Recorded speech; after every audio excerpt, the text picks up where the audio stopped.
Good evening. Okay, so I was, you know, rather impressed with Metatron's um,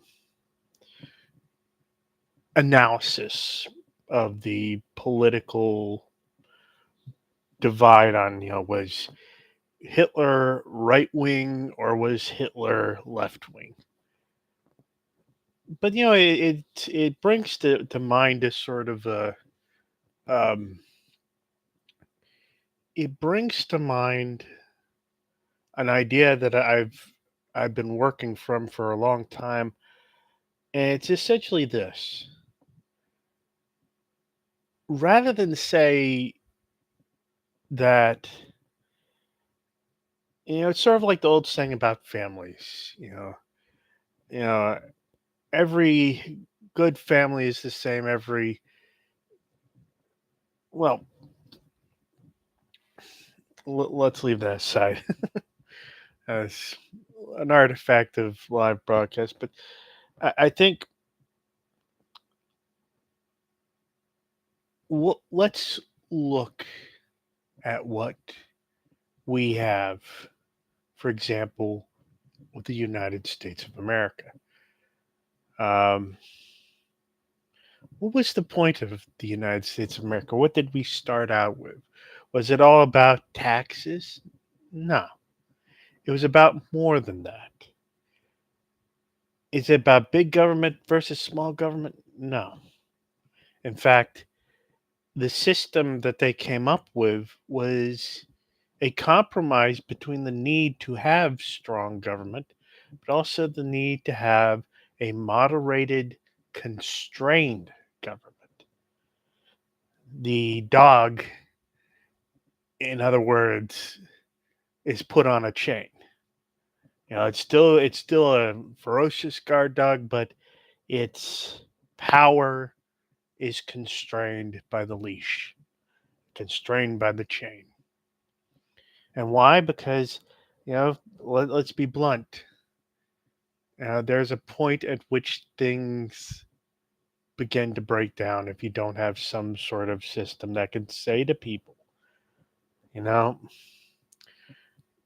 you don't have the freedom to do this. If you can't say no to anybody, if you can't say don't do that,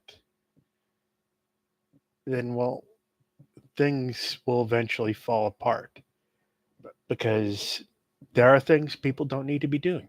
They don't need to be defrauding each other for one thing. They they don't need to be killing each other. Th- to make it to where somebody is can kill somebody with impunity. That's not a good idea. And I would certainly say it's not a good idea to give a politician immunity such that they can commit crimes with their official acts that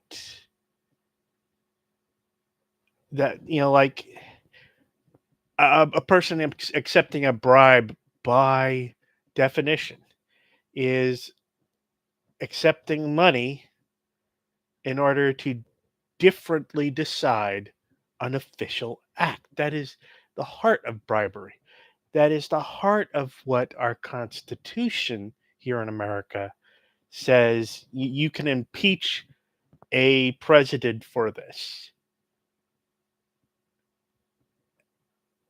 But our Supreme Court has decided, oh, well, the president needs to be free from the potential political threat of unfair prosecutions or whatever.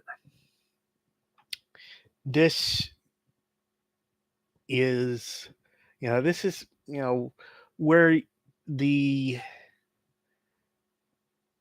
partisan sort of mentality leads people to cross lines, because they want to win, because they have been told that, oh, these other people, they are the villains here. a lot of the reasons why people talk, like, oh, they're a Nazi, oh, they're a Nazi. Nazis are villains. They are a generational villain, and rightly so, for many reasons. They their beliefs are antithetical to our own. At least as everybody, you know, puts them forward. Their beliefs are they they destroy life, they destroy liberty, and they surely destroy the pursuit of happiness. They so why did we? But does our government not do these things from time to time? Well, the answer is yes. The thing is, we're not innocent in this country. In fact, a lot of the bad ideas that floated over to Germany floated over from us. The anti-Semitism that the basic documents of anti-Semitism that Hitler used, the movements of eugenists, of the eugenicists, it flows from things that were happening in our country, including what Henry Ford uh, put forward. The protocols of the elders of Zion, an infamous czarist forgery. The uh, Henry, Ford picked that up and made that more widely distributed.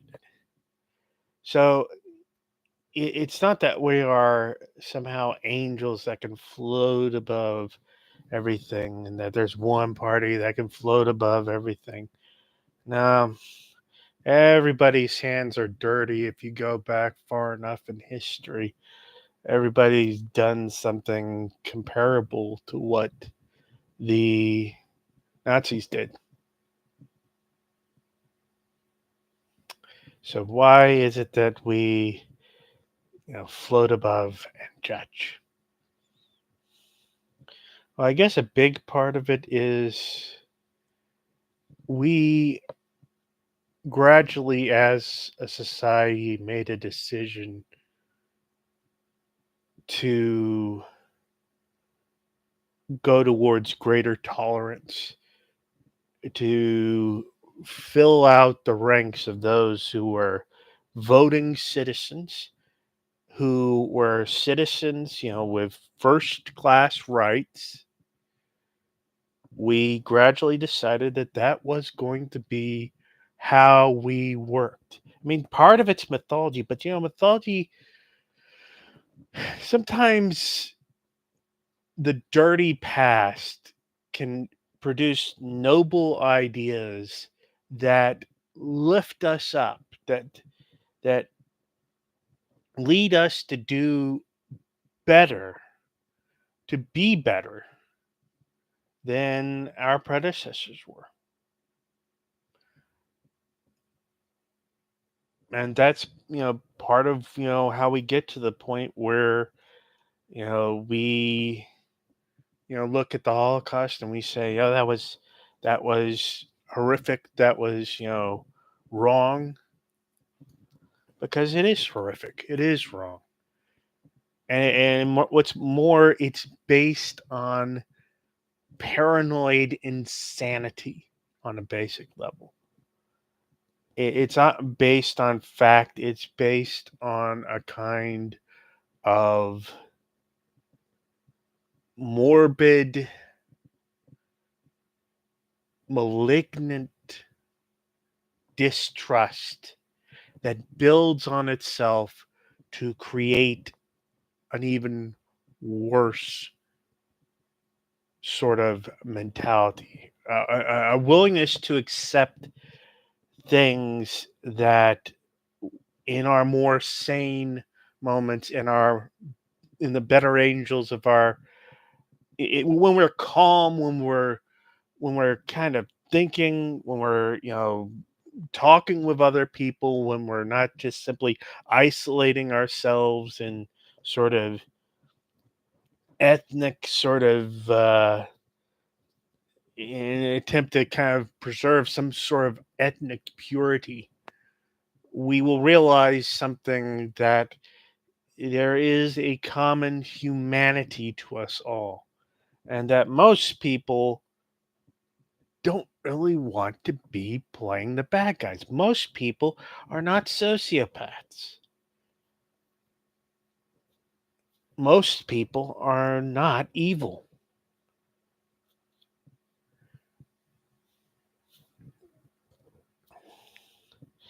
There's, I think very often the character of our government is shaped by these sort of political rivalries, these religious rivalries, these sort of long-standing feuds between different political parties and such. And that's where we get often the use of Nazi as a pejorative, because for that those are the people, are my grandparents, great grandparents, and great great grandparents of current generations. That's who they fought. And if you see it used more today, it's not just simply because we want to insult each other. It's because there is always a fear that we may lapse into the errors of our enemies, that we may become, that they hold up a dark mirror to ourselves. And why not? Because we are just as human, as fallible as these people are. We are not immune.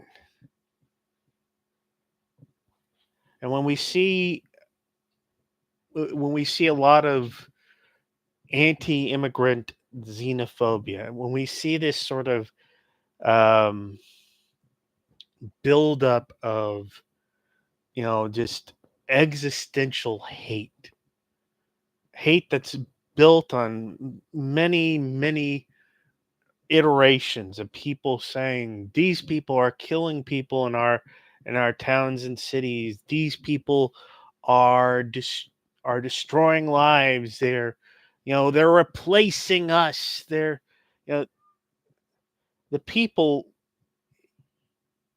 You can look at the evidence and see that many of the people promoting these ideas are linked to white supremacy, actual white supremacist groups, actual, even the terminology, reverse racism, for example, calling somebody a cuck, for example, that's representative of, the idea that, well, like you see that funny scene in in Blazing Saddles where Gene Wilder sticks Cleavon Little's character out, and Cleavon Little's character says, "Where are the white women?"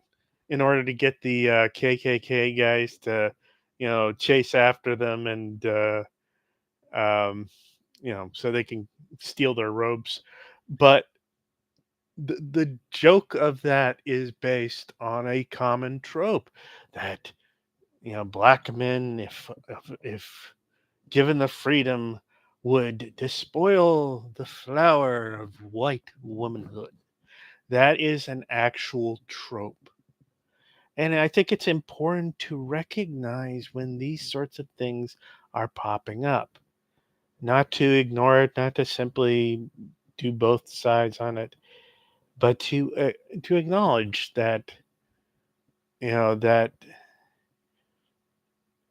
some of these ideas are being fed to us by people who want to manipulate the public discourse. But also, there are times when there is legitimate concern. And I think when it comes to somebody like Trump, there is legitimate concern. And part of it comes from what I could would call an indulgence of sociopathy. That is to say, we have this person who is in and of themselves quite sociopathic in how they deal with others. They're not reliable when it comes, that they basically lie, cheat, and manipulate people constantly. And when those people are handed, when those you let those people set the priorities, when you let those people set the ways and the methods with which we are going to address problems, when you let them tell you what's up, what's going on, when you get caught up in their sort of never ending line of BS, it's like, I mean, it's like with QAnon. I mean, there are people are saying that Tom Hanks is secretly the long lost Rockefeller, Michael Rockefeller, who supposedly went missing in New Guinea, and supposedly he took up a new identity as Tom Hanks, which is kind of odd since Tom Hanks was about 5 when Michael Rockefeller disappeared. So, but also they believe JFK is going to come back. They believe in a huge. They look at menus and see symbols that are all about human trafficking of children in a pedophiliac sort of cult, which also drains them of adrenochrome, which is then used to as a fountain of youth sort of potion for for these people who have bought into the cult, which is usually all the major Hollywood celebrities. And what we're seeing here is we're seeing something that is psychologically pathological. That is, if you saw somebody with, just apropos of nothing, with these sort of symptoms out in the wild, if you saw people, saying things like this, you would judge that person to be, schizophrenic. These reflect classic symptoms of paranoia, classic symptoms of persecution, classic delusions of reading into things. That there are huge secrets in these, in these otherwise blanket innocuous sort of, pizza place menus, pizzeria menus, that everything is standing for something else still, if you know the mysteries, if you understand the secret symbolic language.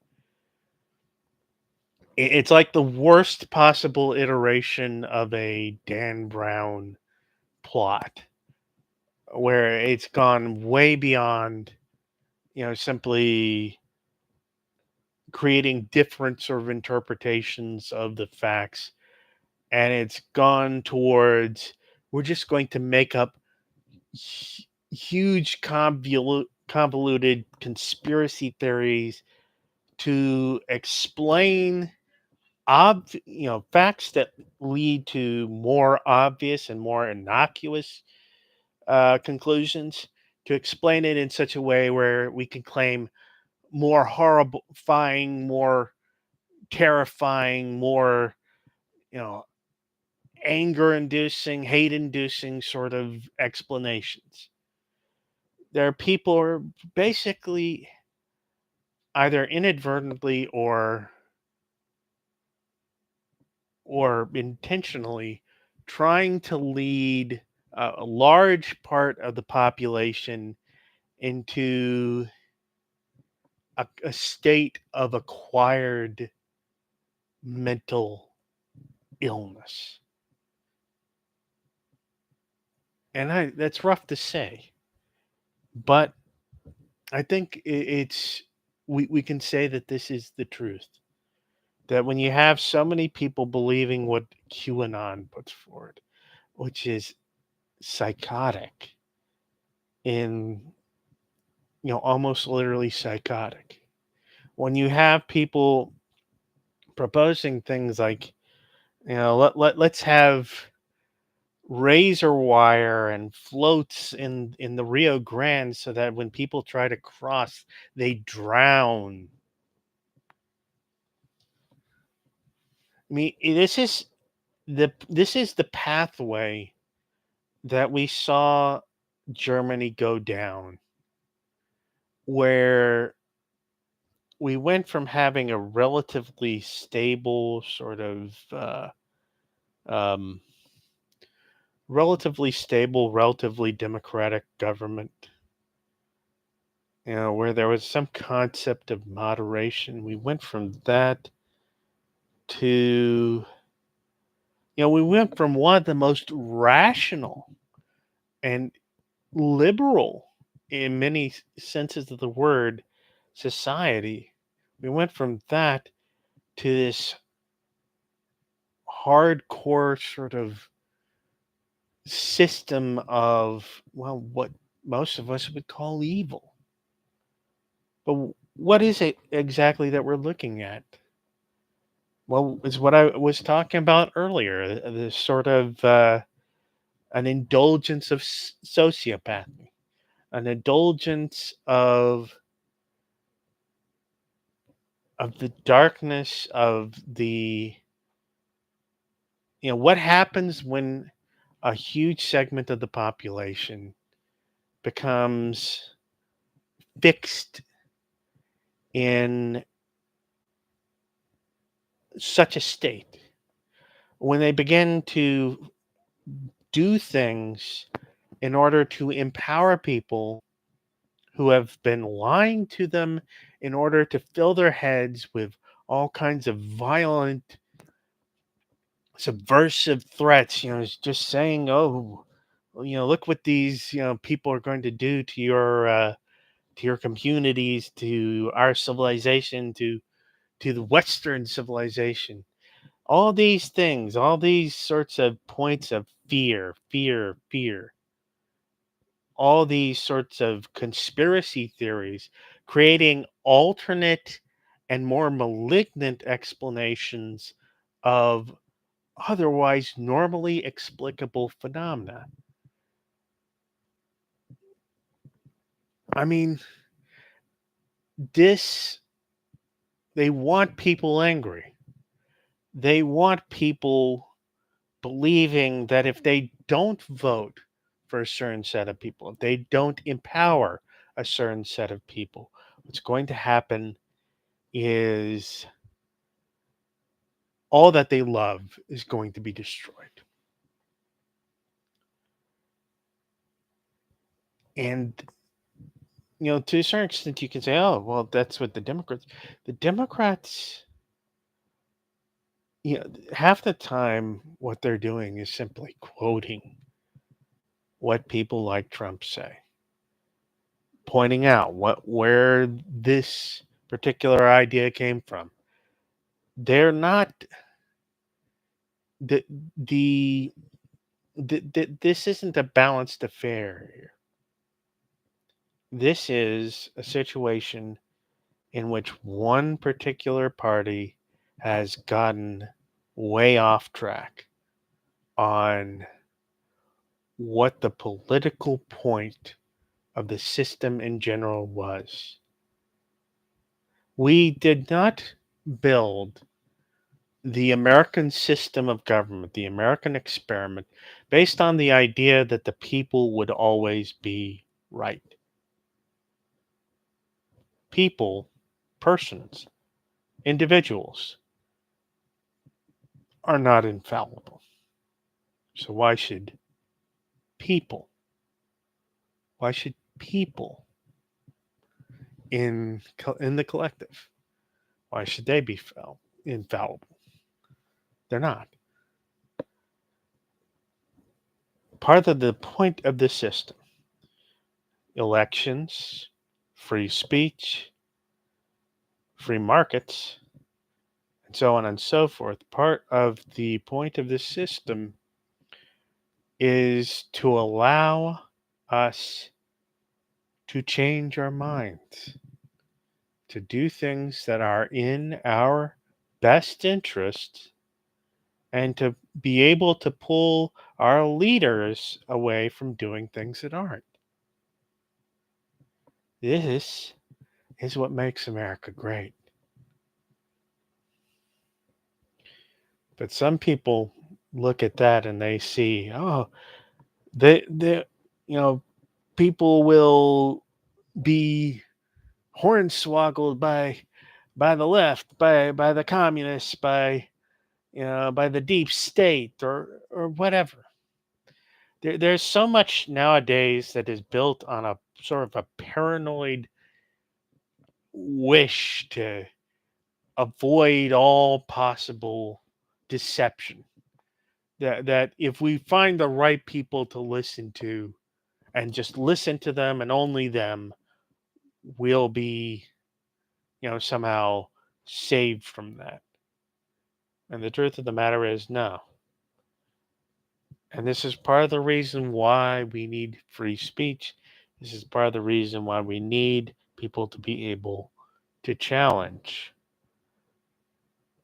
you know, lies that a candidate puts forward, and why we need to be able to choose new leaders, why we shouldn't be kind of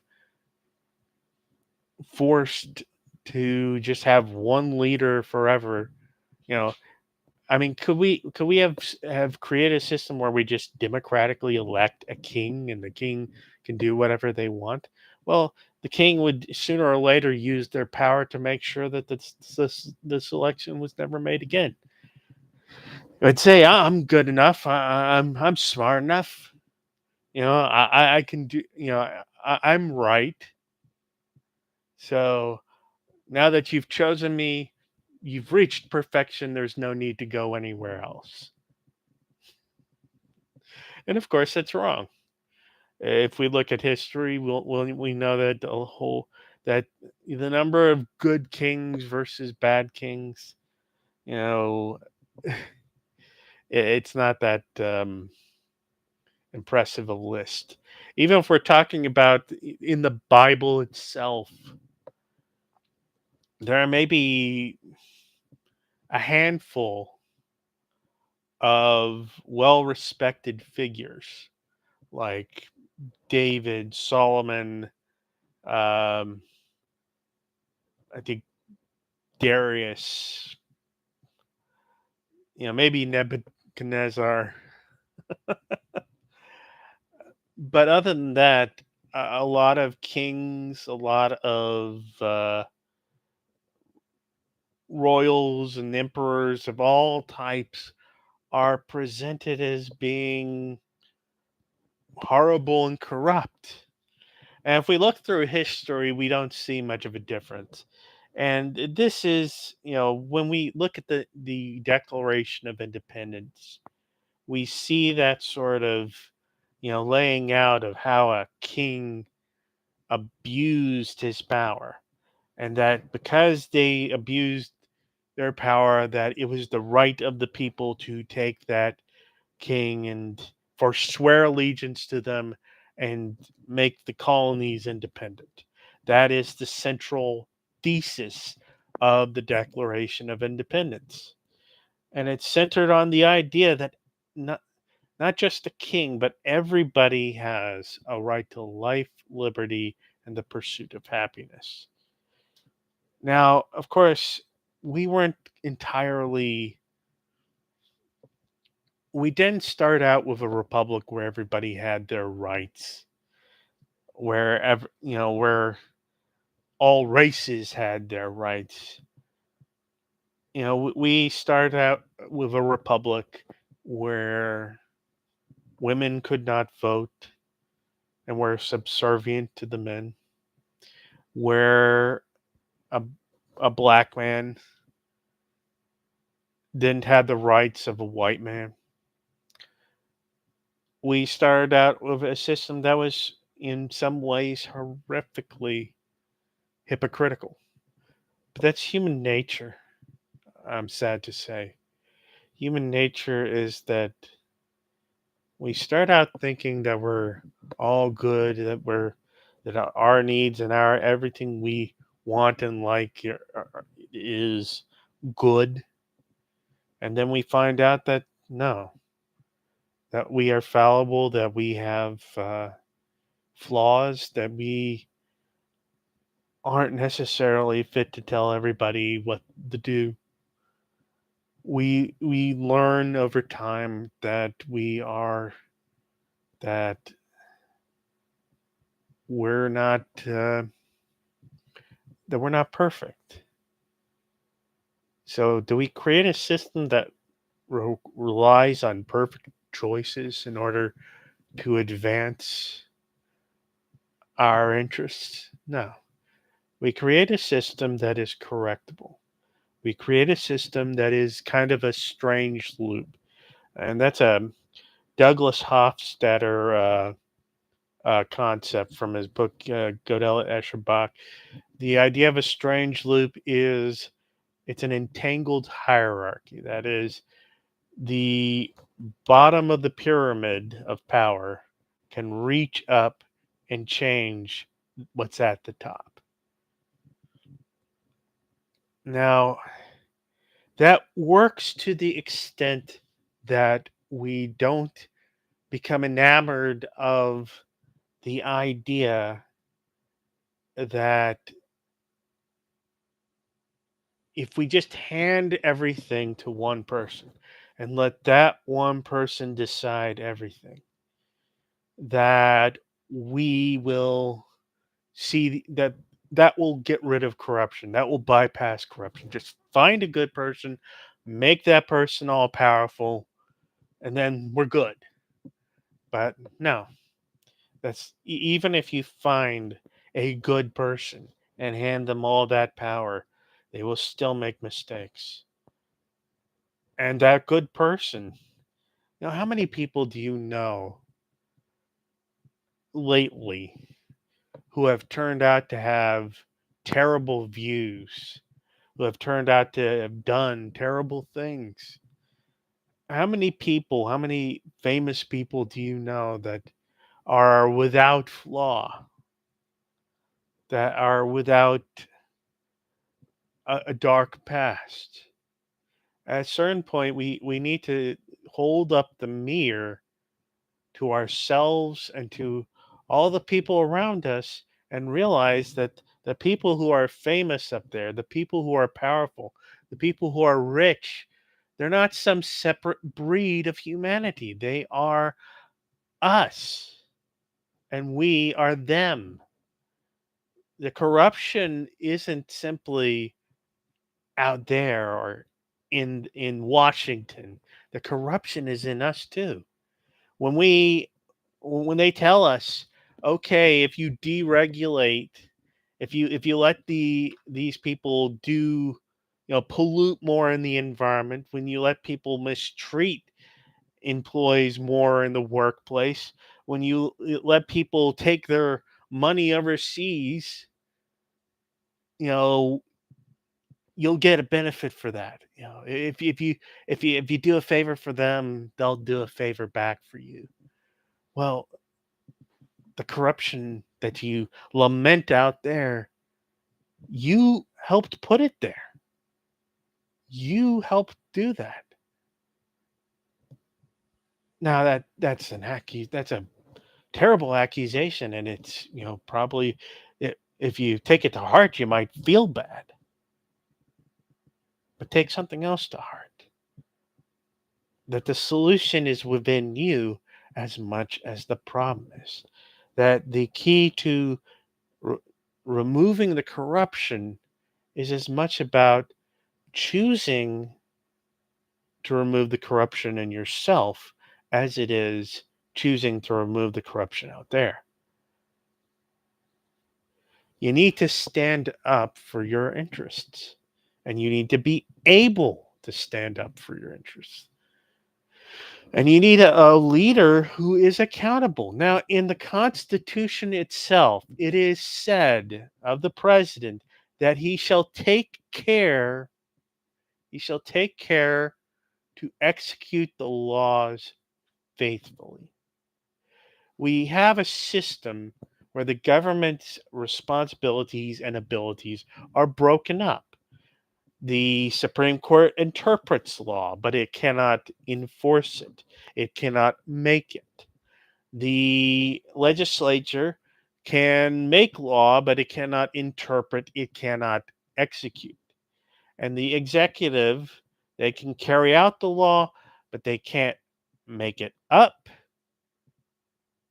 and neither can they interpret it for themselves. So the powers are separated, and they're separated on purpose. They're separated on purpose in order to make it subject to the make it subject to the consensus of the people. And this is something, if you look in the original founding documents, if you look in the original founding philosophies, the idea that consensus, agreement between the people, is the key underlying foundation of a just and legitimate government. They, even if it's fallible, even if it makes mistakes, even if some of the members are corrupt, and so on and so forth, the government is there by our consent. That it develops from an agreement that we've come together as a people, that we want. I mean, look at the preamble. Preamble is basically a mission statement. We want domestic tranquility. We want common defense. We want to do things that help improve the lives of the people, but we want it all done with the people working together to make it happen, not with it just arbitrarily imposed by somebody who we've just handed all the power to. The president should not have fundamental immunity from our laws because, after all, they're supposed to be faithful to them. How can you be faithful to a law that you are breaking? If the fear is that, oh, the president might not act in certain ways if they were confronted over what they did, what over what laws they broke. Good.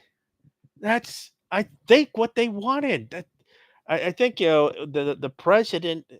There's nothing.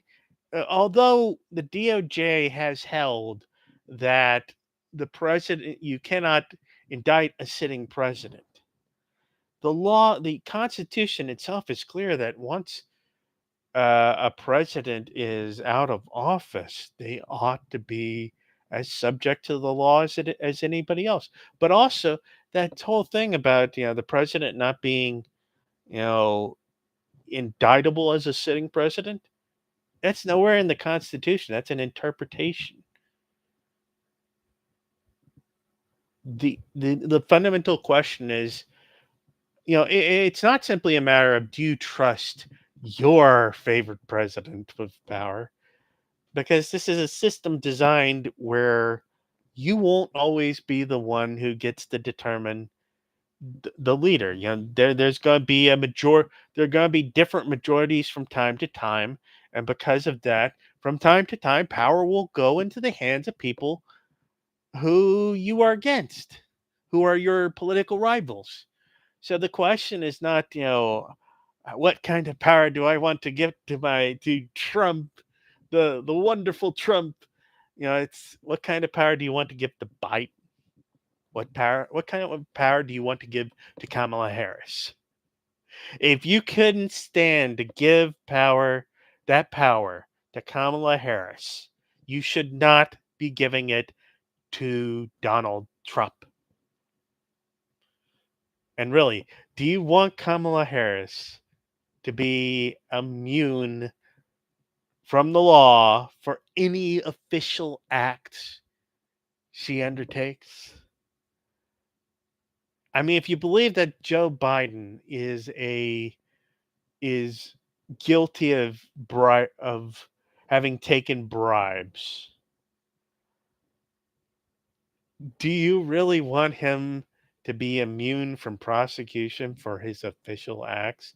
Since bribery is, as I've said before, based on doing official acts for because somebody rewards you of some money or gift or whatever.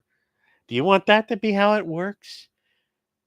It only could conceivably work if your idea is that Trump remains president forever, or if it's not Trump, it's one of his children, and or if it's not one of his children, it's some other Republican. We're just gonna keep power forever, and that way we don't have to worry about it falling into the hands of our hated opposition. And that's ridiculous. You can't run things that way. The people won't let you run things that way long term. Long term, we need no king. We have no king. And we should have no king, because concentrating power like that is a bad idea. And that's something that's a core thing we need to realize, that we need to hold on to our sovereignty as a people. We need to hold on to the idea that some of the things out there, like the religion question, like Christianity. I am a rare bird, I think, these days. I'm a person who is a Christian believer, and the a great many people in my party just consider religion to be a plague upon society, because what do they see all the time? They see it used as a justification for all kinds of actions that are not, ostensibly Christian. Now, I haven't talked too much about, ironically enough, about the work of the guy that I was responding to, but here's, where that later section, you know, what is, Hitler's is Hitler Christian? And that's a fraught question. I would say that's a fraught question, because at the end of the day, all we have to go on with, if somebody's, we can talk about doctrinally speaking, Hitler does not act like a Christian, but neither do many people who claim to be Christians in our own society. Hell, one problem between me and the Catholic Church is how much they just kept on favoring protecting the institution over protecting the people that they were meant to, that were their flock.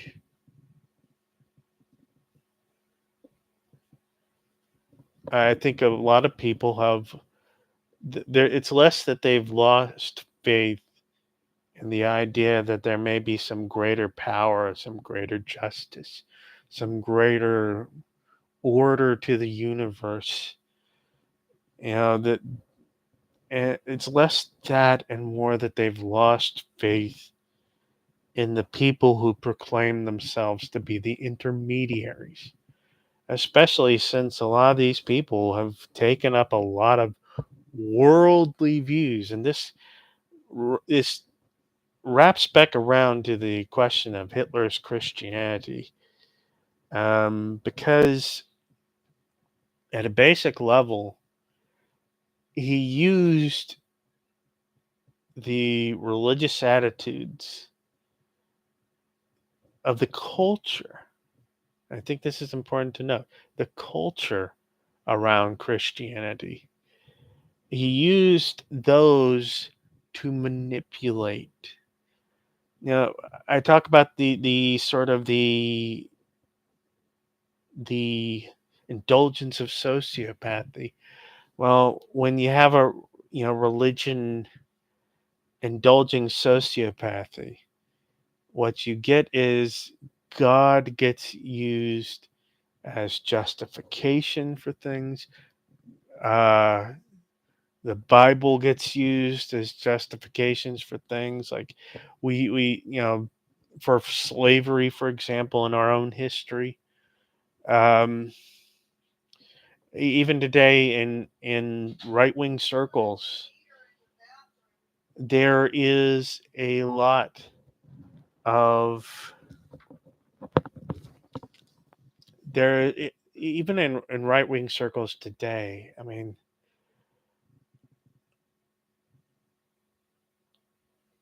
I say sometimes that there is a sort of that a lot of people seem to be using Ayn Rand's books like Atlas Shrugged and The Fountainhead, wrapping them in the dust jacket of a Bible. So you have a lot of these very sometimes even anti-Christian beliefs that somehow have gotten folded into, encapsulated into Christian beliefs, probably on the basis of opposition to communism, opposition to far left politics, and somehow now the majority of people who are calling themselves Christians outright seem to be saying things that conflict with the Beatitudes, that conflict with the lessons that Jesus gave. They're acting like the Pharisees of the parables, like the Pharisees of the Good Samaritan story.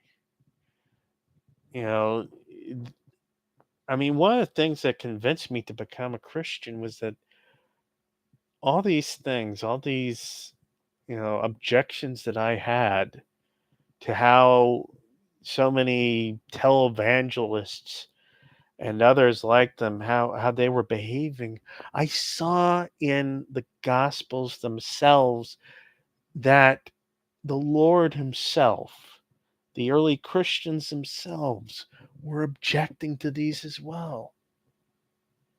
And that was, certainly a very enlightening discovery that it wasn't that this has been a problem for millennia now, that it's nothing new, but it's sort of, we have to understand that religion is lived in terms, we don't just, magically sort of, we just don't just get it cleanly from above. You know, there's a lot of political intermix. There's a lot of intermix of our other beliefs, that we're not just, simply purely religious creatures. We are mixes.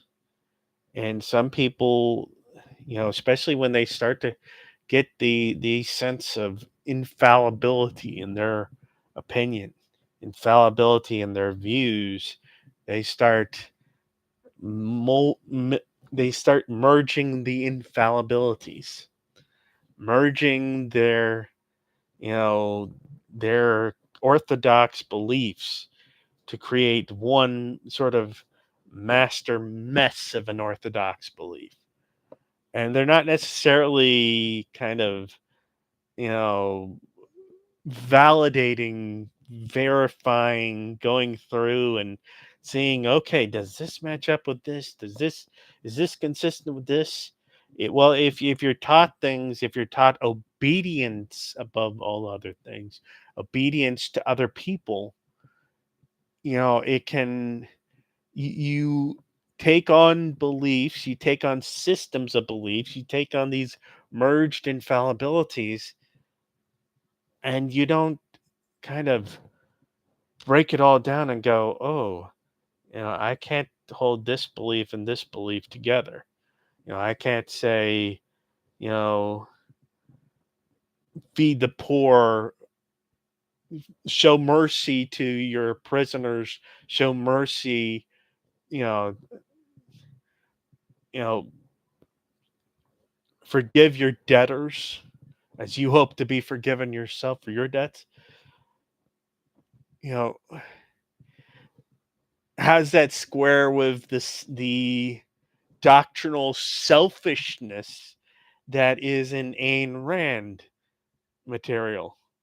Where the highest morality is that you know you do things for yourself.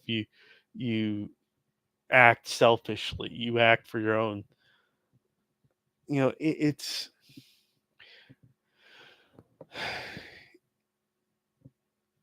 I guess what I'm trying to say is that there is a kind of there's if we're not really open to kind of going through what we think and what we believe, when we start considering ourselves infallible, when we start deeming certain people infallible, when we start saying that this must win, and must win forever, it works for the empowerment of certain kinds of people who are going to, want power, want wealth. Who, I mean, there was a section in Metron's analysis that I think,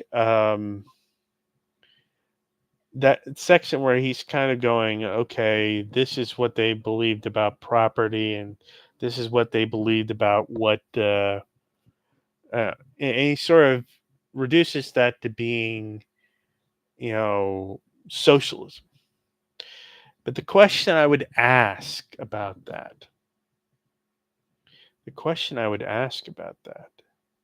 is socialism the only system where the government can take from the average person? I would answer no. For example, the idea that we that property is only on loan to you from the government. Now that sounds like a socialist thing to say, but uh, the term real estate, where does that come from? It comes from royal estate. Why? Because in the old system of thought,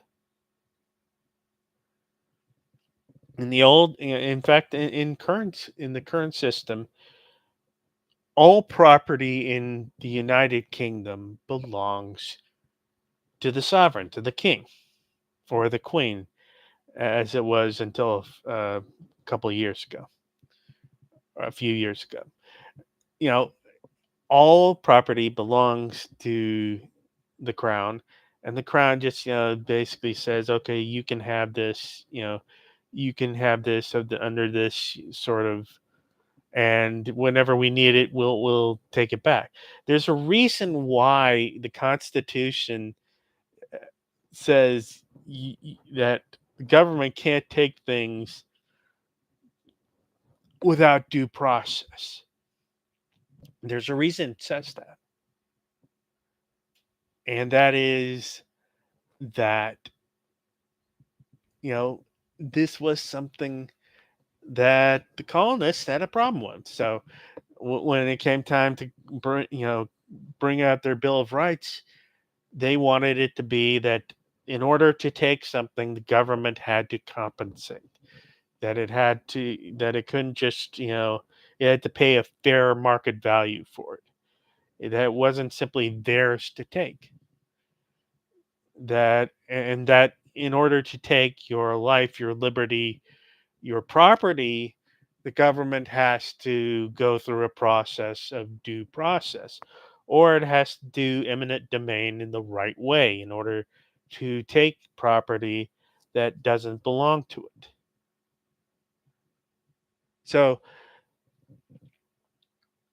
it's less a matter of socialism, which does have a confiscatory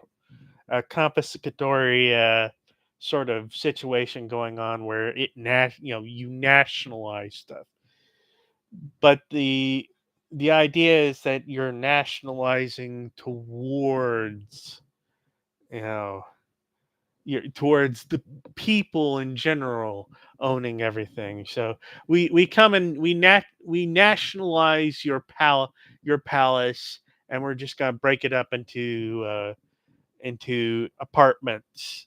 That's what the Soviets did. Now we can argue about whether or not it's similar. The government being able to take your property and then dispense it with it as they please. But to call it, to call it necessarily socialism is to oversimplify and to ignore the that there are a variety of forms of government where the government can snatch up your property, that can force industries to do their will, that to just call it, to just say that's socialism, is to oversimplify it. And I think another thing that you know he had that sort of horseshoe graph. I think that's misleading. That you come back around to the extremes, and that no, in extremes, I would propose that humanity is isomorphic, which is to say that you'll get these sort of systems where where the government can confiscate property at will, where your personal freedom and your personal worth and everything is only worth it to the extent it supports the state, or supports the king, or supports the emperor, or supports whatever they put at the top. If you have centralized authority, it's it works the same however you do it in practice. There are different sort of flavors of it, and maybe they do things doctrinally a little bit different from one thing to another. But I would propose that there is a certain universality to tyranny. That there is also a certain universality to more liberal governments, as in greater freedoms, greater control over one's property, and so on and so forth. Which is, I think, a scarier proposition than simply, you know, as long as we're fighting the communists, we're good. Well, there are so many governments in the New World alone who fought communism, but basically committed many of the same sins as the communist government. One side had their death squads, the other side had their death squads. One side had, had their guerrillas going around, murdering people, torturing torching villages. The other side had it doing that. There's the. I mean, if there's an illustration of this, there's none better than in Animal Farm, with George Orwell. George Orwell uh, was a socialist. I don't think many people realize that he's a socialist. That he believed in that sort of political system. However, the favor he did to posterity was that he turned a critical eye to what socialism became under the Soviets and other such governments. He turned a critical eye to it. And in his seminal works, 1984 and Animal Farm, he presented a critique of totalitarianism, of a system where basically we're all sort of party to one central group or individuals' sort of twisted vision of reality. And we're not allowed to step back and examine things for ourselves. We're not allowed to step back and acknowledge contradictions. We're not allowed to step back and say, this isn't right. This isn't truth. We are forbidden from, I mean,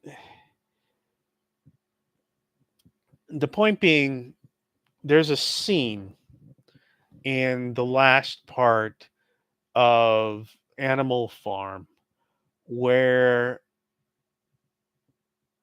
the farm animals are looking at the pigs who run the system and at the farmers who they're negotiating with, and as those folks laugh and eat together, they can't tell the difference between them anymore. That one looked like the other. That the farmers were looking more piggish and the pigs were looking more like the farmers. This sort of melding of, you know, one, folks who are supposed to be completely different, diametrically opposed, but in their extremes, they were indistinguishable. And it's because, what happens when you basically let one person or one group of people just do whatever they want, give them enough power to where they can wipe out, unconstrained, undivided.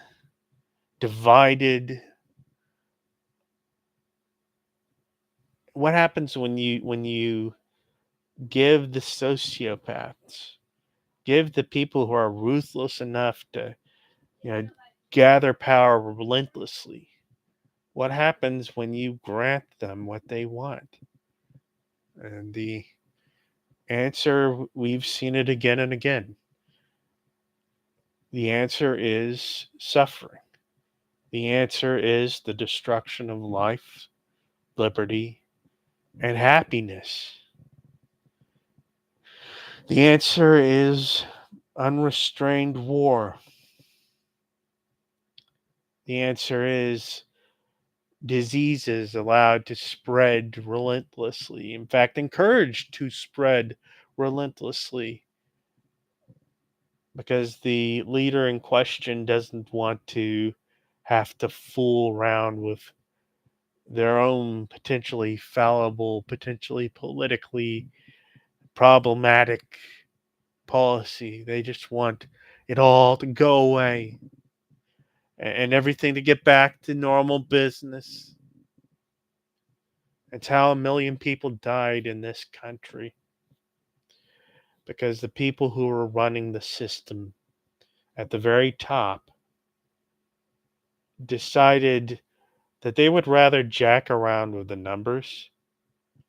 They would rather mess around with people's awareness and sense of the crisis they were in. They'd rather fool people into believing that something was true that wasn't, or that there was a great big hoax going on, the pandemic, that they'd rather have people in the midst of such delusion than holding the leader accountable for what had gone out of control, for what had failed.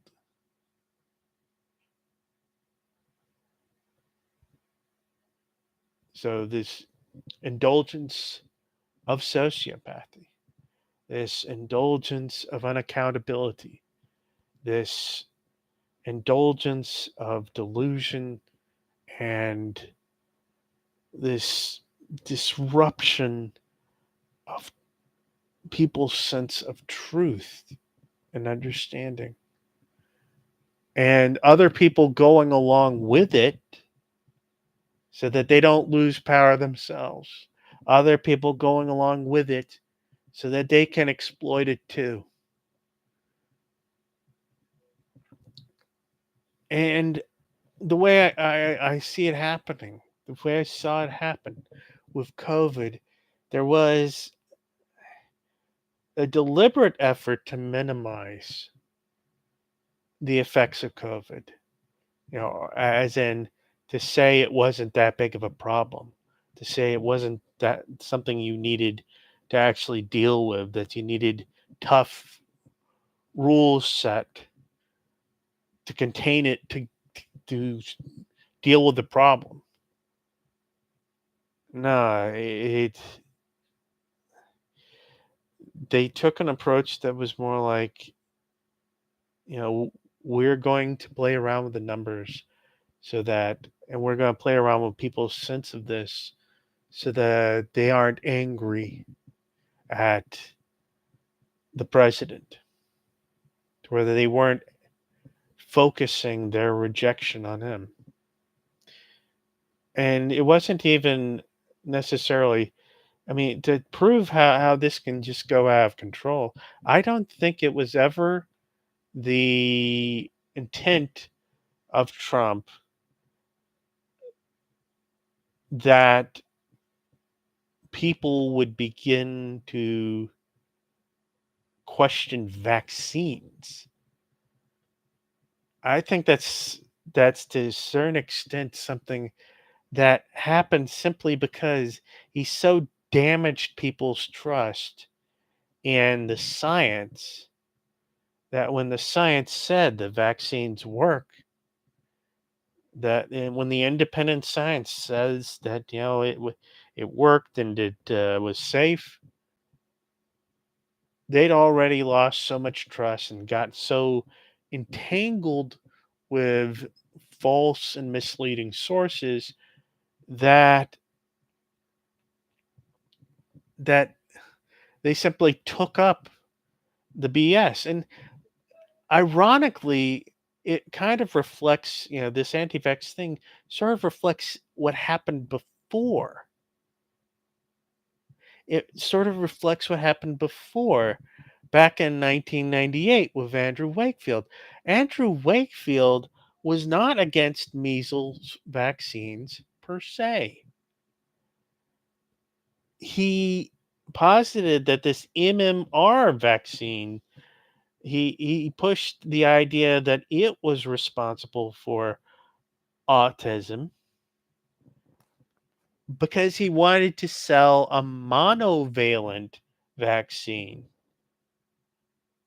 for the measles. He was wanting to sell a vaccine that basically benefited him financially. And to do this, he basically cooked up a study that, you know, basically harmed a number of autistic children. And he did that so he could go to, so he could hand a law firm a new disease, a new thing to sue over. And so this false idea snowballs. This idea, oh, vaccines cause autism. Yeah, the thing about that is, what people don't realize is part of the reason why folks get diagnosed with autism spectrum disorders at that point. It's not the vaccines; it's the development of the capacity for a theory of mind. Until you are about that age, when they give you that vaccine, until you're about that age, you don't demonstrate the sort of behaviors. You haven't developed the neural wiring yet to demonstrate that you could tell the difference between what somebody else would think and what you're perceiving yourself. The theory of mind. It only becomes apparent once the development has occurred or not occurred as it's supposed to. So that's why children get diagnosed at that point. So it's this sort of coincidence that we immunize children at that point. We also see a development of a neural capability, a capability of being able to tell the difference between another person's state of mind and their own. That that is the coincidence upon which all of this is built. And so the irony is, by pushing this false sort of correlation, this false sort of explanation for something real, they've created a real problem with vaccination going forward that is all out of proportion to what this sociopathic doctor originally intended. The indulgence of sociopathy has this sort of snowballing effect where this sort of dark deception, this original sort of purpose, laser focused deception goes out of control because of the lies that had to be told in order to make it work. And so those lies cause other people to doubt the safety of vaccines, and gradually you get a snowball effect where now measles is making a comeback, other diseases are making comebacks, and children are dying and being harmed permanently on account of that. And now we have the same thing with COVID. And the irony is, if we had had a leader in place who was not looking to exploit his people for power, who was not looking to, you know, if we had somebody in power who had a human concern for the life of the people that the policies affected, we might not have had so many people die. It might have been more like two or 300,000 people dying of COVID rather than 1.2 million. And we might have a disease that would become a thing of the past instead of endemic, because the lies snowballed. The consequences of people acting on this bad information, on these bad arguments. They snowballed. They built up on one another. You know, you started thinking, oh, if masks don't do it, well, masks were good at are good at source control. They keep you from infecting others. That's what the evidence shows. Social distancing. Well, it's a question of whether or not the 6 foot thing meant much. Where I saw it sort of laid out was that essentially, if you had on a mask, most of the particles that could carry a good dose of COVID viruses um, would settle out about 2 meters out from you, um, as opposed to 20 feet out potentially if you didn't have a mask on. So there's there was meaningful information that got buried by a whole bunch of BS. And this is the horror we invite on ourselves when we kind of create a system where it's sort of based on indulging the rigid ideology of a few. When basically we try to all live according to the fallible sort of perceptions, beliefs, and even sort of lies of these people, when we do that, we are inevitably put in conflict with reality. And that's the thing right there. Part of the good of democratic, Republican, constitutional government, part of the point of all that is that our ability to think and understand things for ourselves, when we exercise it, and exercise it properly. Not, sort of just, oh, we're just going to believe anything, when evidence and reasoning by evidence becomes the norm. When we are taught, when we are educated in how to properly work out how things work, we can respond more effectively and efficiently to our own needs. So, I guess the long story short on this is I think we need to recognize that there is something sort of universal at the core here. That when we express fears about, say, somebody like Trump and what Trump is being enabled to do, that this would be something we should be concerned about, no matter what the politics were of the person involved.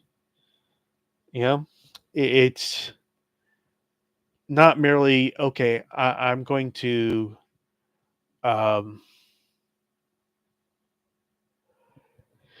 it's not merely, I'm going to oppose this party. We have to oppose these mistakes, these problems in our own, among our own people. We have to, we can't just be, wag our finger at the pseudoscience of the right. We have to wag our finger at the the pseudoscience of the center, the right, the left, and anything in between, anyone in between.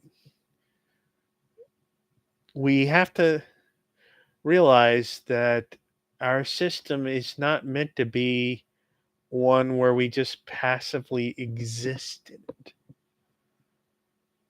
This is a system that we are meant to actively participate in it and actively work.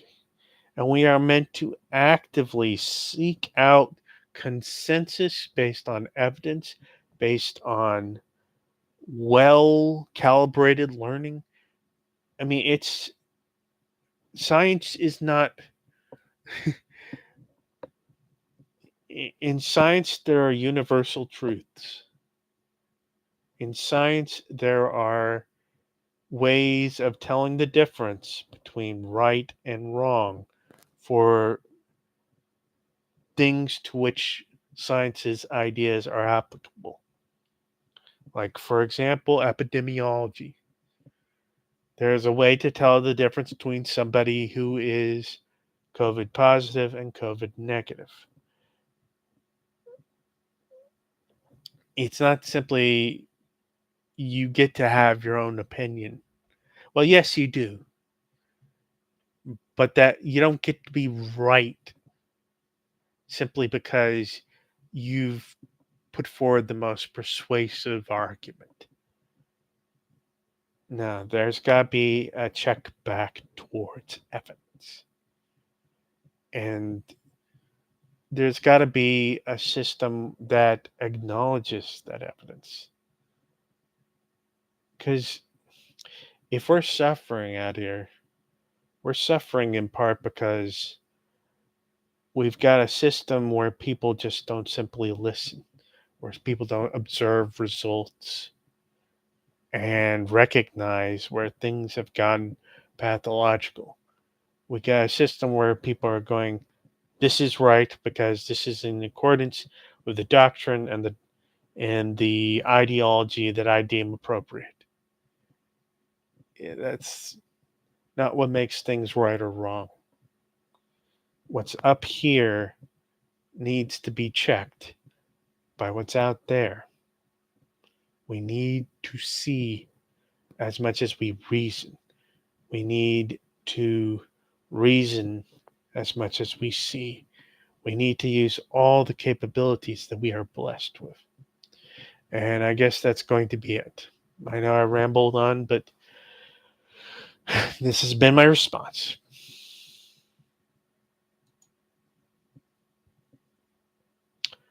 Have a good night.